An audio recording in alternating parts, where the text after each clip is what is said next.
Who is the biblical character who suffered most in their early life? The answer is probably Yosef. His mother died when he was just a little boy. Growing up, he was hated, he was bullied, he was abused, he was almost killed. And finally, he was sold as a slave. And while he was in slavery, he was falsely accused and ended up in prison with a life sentence.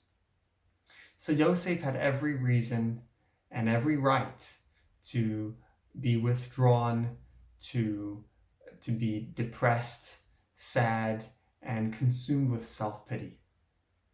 But the Torah shares with us an episode, a very unusual episode, that happened in prison, which sheds some light on what type of person Yosef was. Yosef was walking around the prison one morning, and he encountered two other prisoners who were looking down and unhappy. And so he went over to them and said, "Why are you downcast today? Why are you unhappy?" While Yosef could have been completely consumed in his own grief, he reached out to another. He reached out to these people who he saw needed some help, who he saw needed a kind word.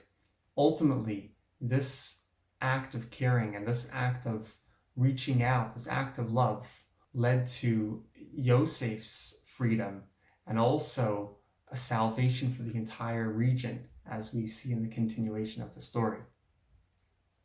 But this is something that we learn from Yosef, that no matter the circumstances, you could always reach out to another person who is in need. Even if it's something small, just a small hello, how are you? How are you feeling? Just to see how they're doing. Never underestimate the power of even just a few small words or a small gesture. This could make a huge impact to someone's life. And ultimately, this could change the world.